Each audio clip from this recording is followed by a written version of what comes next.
Now, let's have a discussion called selling the unseen. How to balance between needing a factory to create a product and needing the product itself to attract investment. Please welcome to the stage Andris Berzins, partner at Change Ventures, Jarna Haivonen, Chief Commercial Officer at Volare, and Jānis Putrāms, co-founder and CDO at Airones.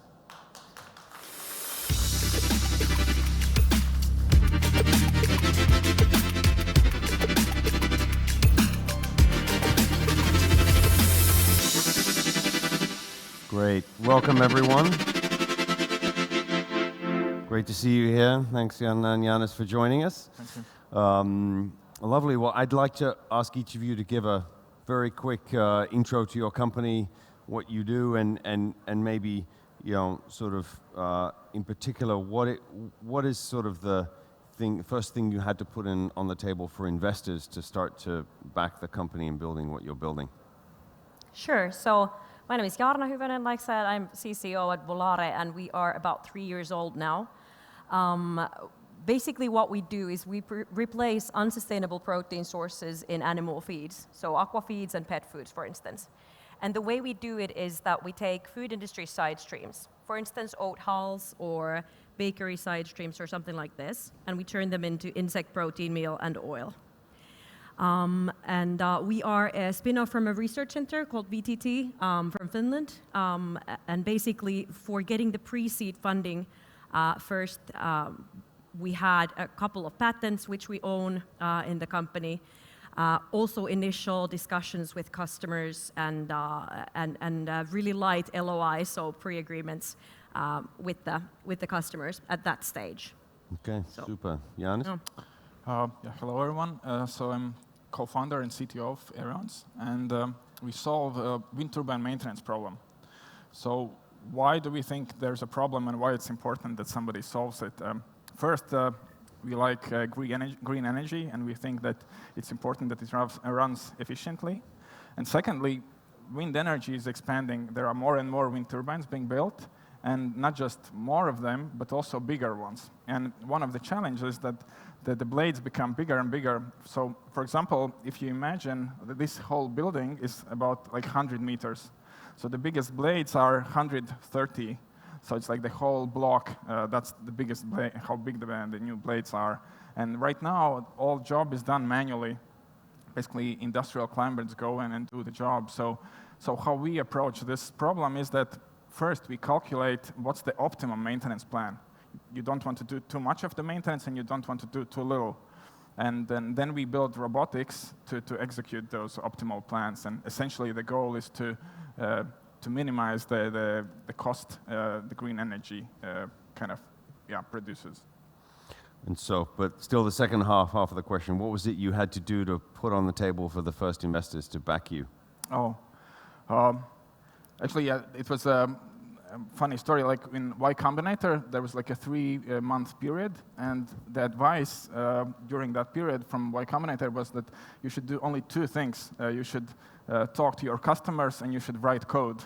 So not to think about fundraising. So as an answer to that question, I think it's really important to have to have a happy paying customer, and that's the best leverage you could have to then talk to the investors. Okay, and so maybe Jan, back to you. If you can maybe dig in a little bit deeper. So you have a product which maybe you can tell a little bit about the kind of customers you're looking for, what they would use it for, and then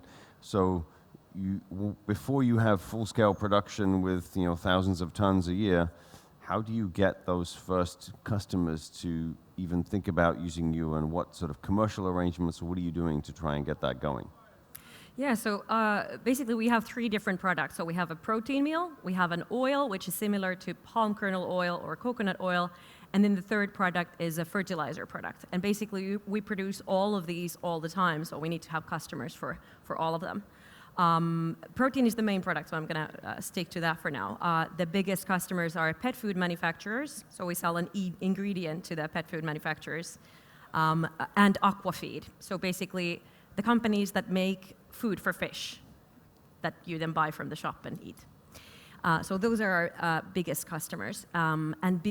Currently, we have a demonstration plant in Finland, and we produce about 5 tons a year. 5 tons is about like the weight of 2 cars, basically. So that has helped a lot in the commercial side as well, that we have an actual product so we can sell samples and this sort of thing. But really the things that we've done to sort of get traction with the customers is be really early, really bravely just go out to them and discuss with them and try to send out samples and get some sort of traction so you get feedback from the product. But can they use small quantities? I mean, is that even interesting for them? For aquafeeds, for instance, no. They would be interested in thousands of tons. They can do like small commercial launches and that. But when we started off, we assumed that they are not able to use our product. So so you didn't focus on them, you picked a different segment, the pet food, which is more likely to use small quantities? Yeah, we actually started off with both segments, and we are still working with both segments. The approach is a little bit different. So in pet foods, we actually have products in the shop shelves in the Nordics. So you can buy cat food that has our insect ingredient, and dog food and bird feed as well. So sort of that was an easier segment to get through. There's no magic to it. I think I always say that first it's a volume game. So I've done a lot of cold emails, basically. The last person on stage said that it's a lot about networking. It's both that, but then also our biggest offtake agreement is from a cold email from me, basically. Really? Started off from there. Yep. Okay. Yep. And Janne, what about you? Sort of how early, you have a complex product, how early would you go to customers to show it? How do you, before they're ready to actually place a real order to actually do something to their wind turbine with your system? Right. Yeah. So that's a challenge, obviously, because you don't want to spend too much in the R&D and then go to the customer and realize that actually they wanted something else. So actually, initially we had you could say like a technology readiness levels. So readiness level 0 would be that basically you have nothing. The co-founder, who is the CEO, he just goes and talks to customer and waves his hands around. Exactly. So promises love. That's not very promising, but I mean, yeah, that's the 0. Like 1 would be that you make a sketch. So you go, you show the sketch. This is how it looks, and somebody looks at it. Okay, maybe, but like. Typically, the answer is that once you've done 100 turbines, then come back to me. So how do you break that cycle? Yes, but then how we work together is like the third would be that you make a CAD model. That's already much better. And then we had you make a demo, but the demo you can make only pictures because it actually doesn't work. You just kind of and the full video would be the kind of the excellent choice. But basically, how we work together is that as soon as you have something, you give it to the marketing, you give it to the sales, and they grab it and they run with it, right? And then kind of they give back feedback and support. But surely you risk messing it up and customers being unhappy. Right. So that's the challenge. That of course when you go with a kind of not fully polished product, you expect but some problems. But I would say it's very important that you go for it. But you anticipate what can go wrong. For example, I don't know, if you go and you want to show a report, but your server is running, I don't know, in the basement of your house, and you expect that there might be, some problems with the latency, then keep a tab open with where that report is already ready, so you can switch in case it goes wrong. And I think the third part is really important, that you have someone who doesn't stay silent when there's a problem, who keeps going. And actually, I have a very short story about this. The third part is that a startup approached me, and then they said they have a great idea, a great device for office kind of well-being. So I was like, okay, fine, I like it. So they bring it and set it in our office, and we agree. They don't say they can't give it for free. I'm going to pay 100 euros a month. So okay, that's fine. I like the idea. I like to support the startups. Anyway, they come and it keeps working for 2 weeks, and then it breaks down. And then they come, they fix it, and okay, great. I didn't need to call them. It runs again for 2 weeks, and again it breaks down. And and then I come the next day to the work, and it has disappeared. Like, no, nothing. It just gets disappeared.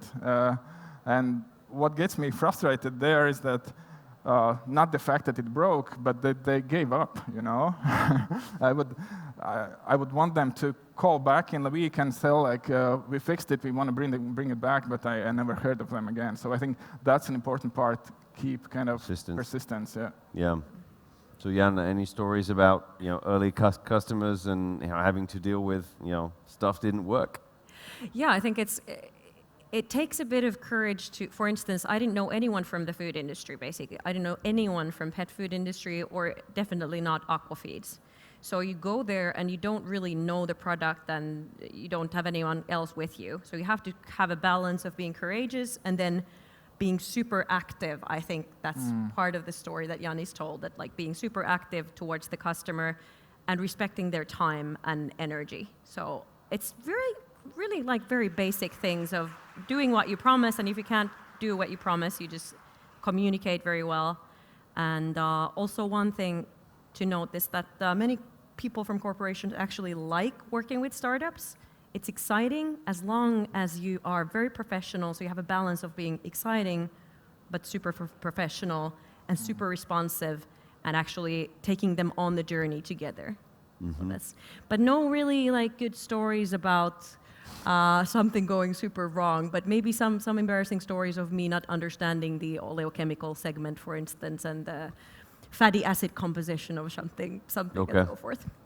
Okay, so let's switch the topic a little bit to investors. The other side you need to convince to grow. So Yannis,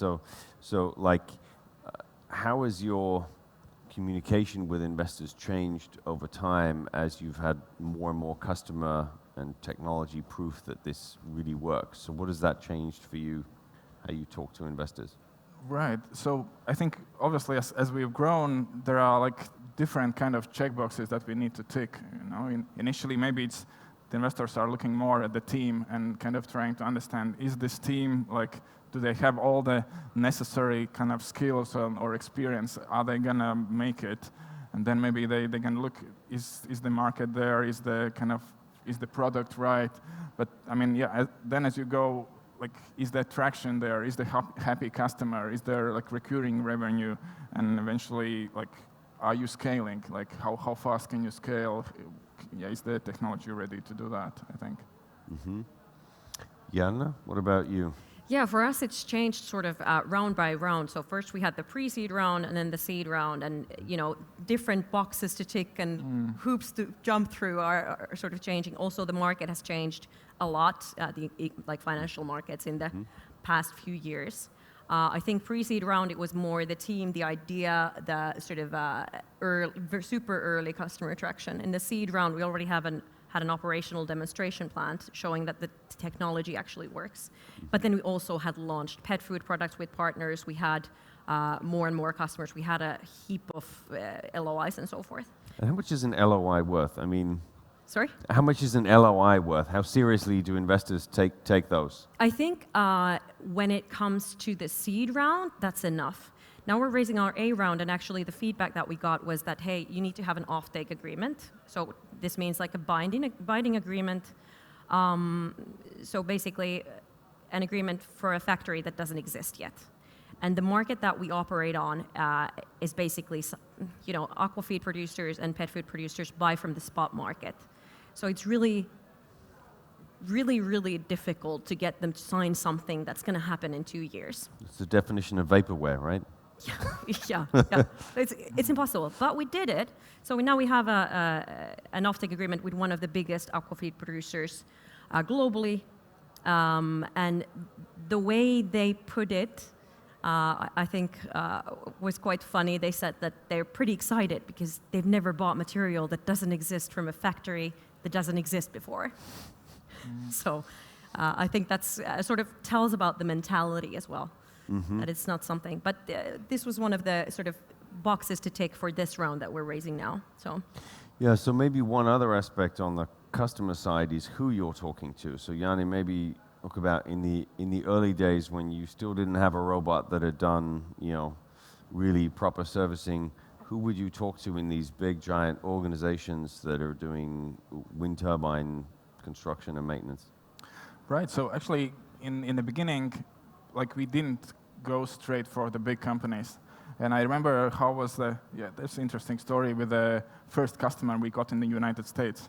Like right now, we're working in North America, South America, Europe, and in Australia, but I would say the North American first one was important. So at that time, we were only in Europe, and this customer writes an email and says that he needs like to do some services on, like, I don't know, like 40 turbines, and nobody really everybody's kind of looking at that email, and what we're going to tell him, like we're not going to go to United States for 40 turbines, like we don't even have a robot there. And so basically, we wrote them like a very polite message saying that we would be very happy to work with you in the future, but right now it would be just very kind of complicated to bring the robot to Europe, and maybe you can find somebody locally who could do that, but we would be very happy to work with you in the future. And the reply we got from him was like, can you come? Like, how much?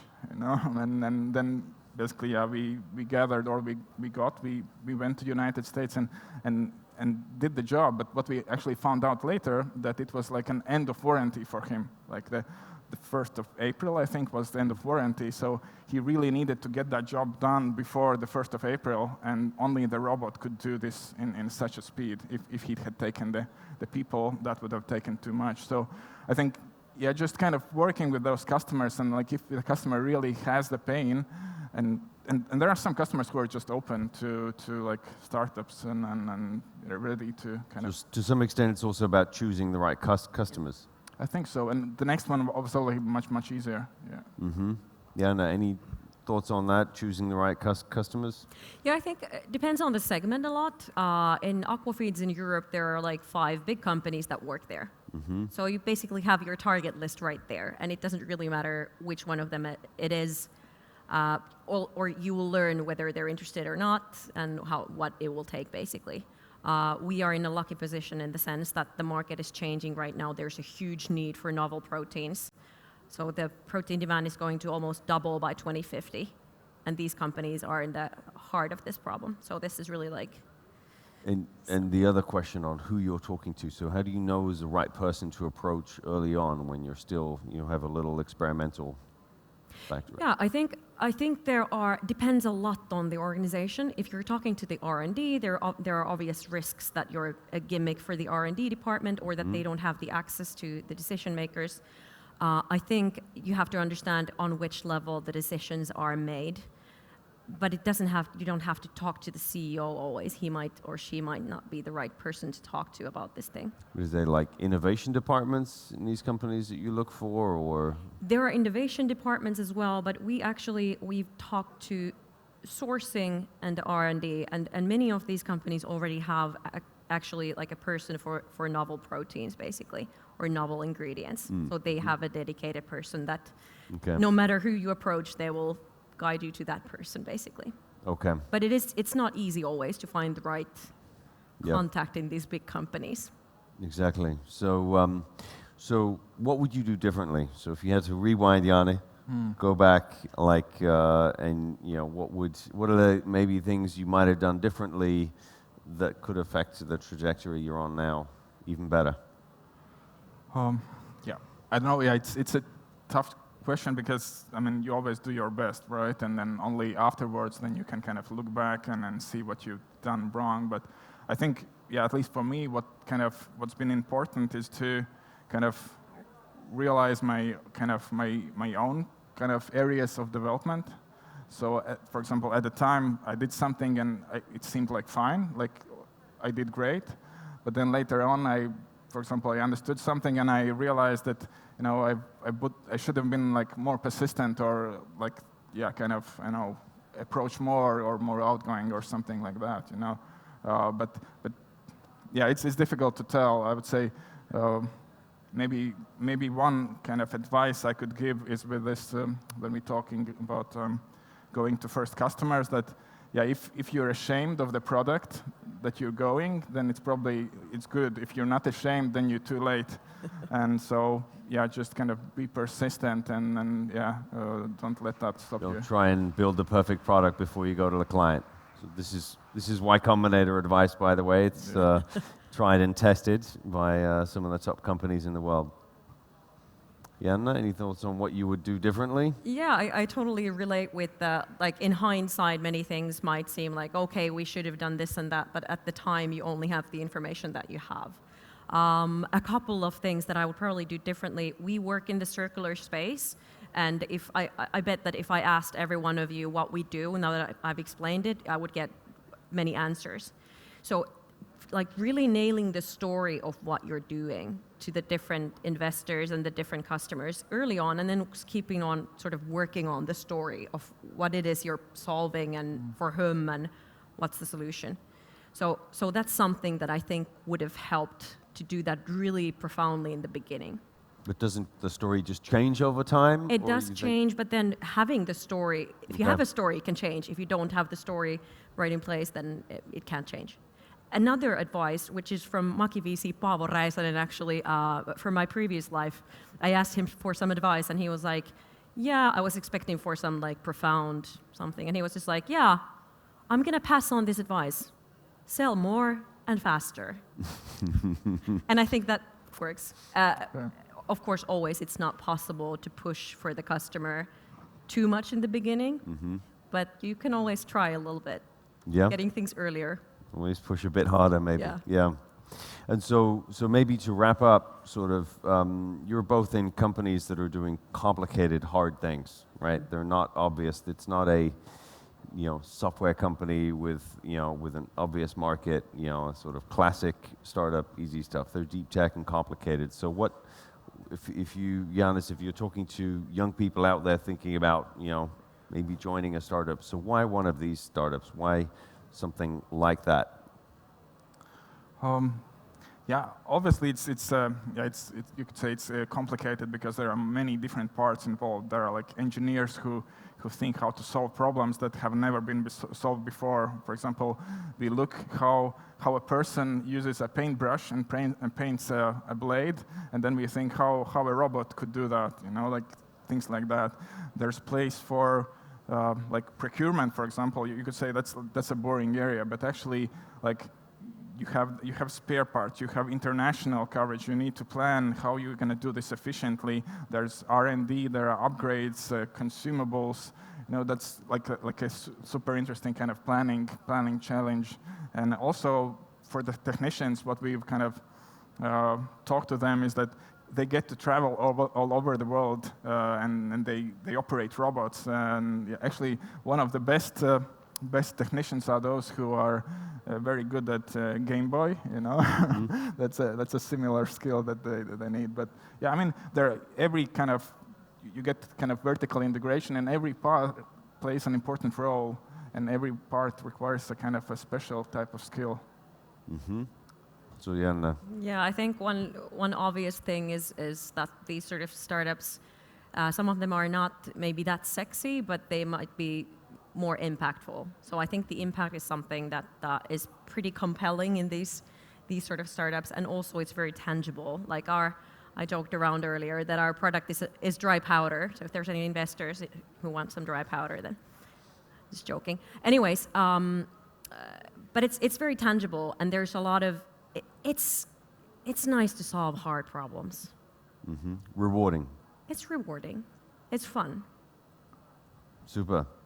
So great. So I think that's pretty much all we have time for. Really appreciate you coming and telling your stories, and I hope you inspire some more people to go out and create the next startups that are solving really hard problems and big challenges, and able to sell the vision and the vaporware successfully. So thank you very much.